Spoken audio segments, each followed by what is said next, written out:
Morning everyone. এয়া আমি Guwahati station আহি পালোঁ। আমি আজি গৈ আছোঁ ভুৱনেশ্বৰলৈকে আমাৰ ট্ৰেইন আছে।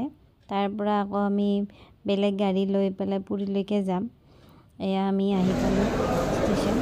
ৰাতিপুৱা 5টা বজাতে আমি ষ্টেচন পালোঁ, কিন্তু আমাৰ ট্ৰেইন লেট, চ' আমি ষ্টেচনতে ৰখিব লগা হ'ল। এয়া চাওক, আমি ৱেইটিং কৰি আছোঁ আমাৰ ট্ৰেইনলৈ। ট্ৰেইন আছিলে আমাৰ 6 বজাত ৰাতিপুৱা, কিন্তু ট্ৰেইন লেট হৈ পেলাই আহি পাব 12টা বজাতহে। তো মোৰ ছোৱালী চাচোন কিমান ভাগৰ লাগিছে তাইৰ। ৰাতিপুৱা 3টাতে উঠিছে, এতিয়া ষ্টেচনতে তাই মোৰ কোলাত টোপনি মাৰি। ফাইনেলি ট্ৰেইন আহি পালে ষ্টেচন। এয়া আমি আমাৰ ডাব্বাত উঠিলোঁ। উঠি ইমান যে ভাল লাগিছে আৰু বাপৰে, 6 ঘণ্টাৰ বেছি আমি ৱেইটিং কৰিছোঁ ষ্টেচনত। এয়া নেক্সট মৰ্ণিং আমি চবে মুখ হাত ধুলোঁ, ধুই এতিয়া ব্ৰেকফাষ্ট কৰিম আৰু ব্ৰেকফাষ্টৰ কাৰণে আমি ৰখি আছোঁ। এটা এটাকৈ চবে আমি ব্ৰাছ কৰিলোঁ। ট্ৰেইনত আৰু মানে কি, ব্ৰাছ কৰিবৰ সময়তো অলপ দিগদাৰ হয়। মানুহ ৰাতিপুৱা উঠি চবে মানে বেচিনত ভিৰ লাগি থাকে আৰু ট্ৰেইনখনত ক্ৰচিং পৰি গৈছে, সেইবাবে মানুহবিলাকে বাহিৰত থিয় হৈছে আৰু অলপ থিয় হৈও ভাল লাগে বাহিৰত।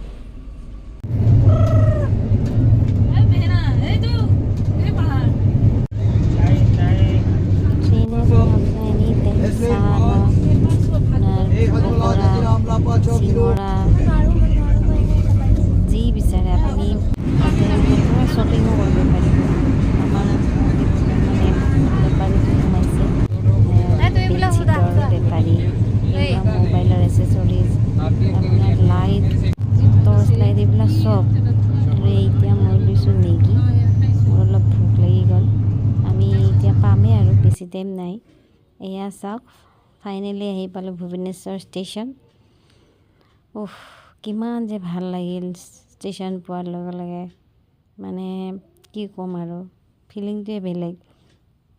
এদিন এটা ৰাতি আৰু একদিন ট্ৰেইনত থকা ধেমালি নহয় দেই।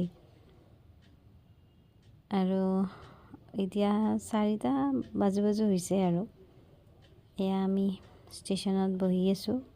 আমাৰ গাড়ী আহি পোৱা নাই, গাড়ীৰ কাৰণে ৱেইটিং কৰি আছোঁ।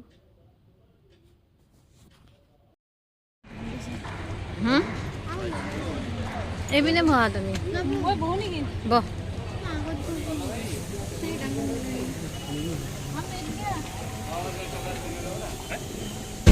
ফাইনেলি আমি আহি পাই গ'লোঁ জগন্নাথ পুৰী। এয়া আমাৰ হোটেলৰ তলত চাওকচোন মানুহৰ ভিৰ। মানে এইটো টাইমত বহুত বোলে ভিৰ হয় আৰু আমিতো গম পোৱা নাছিলোঁ। ইয়াতে আহিয়ে গম পাইছোঁ, মানে কাৰ্তিক মাহ বুলি কয় এইটো, মানে আমাৰ অসমীয়াত কাতি মাহ।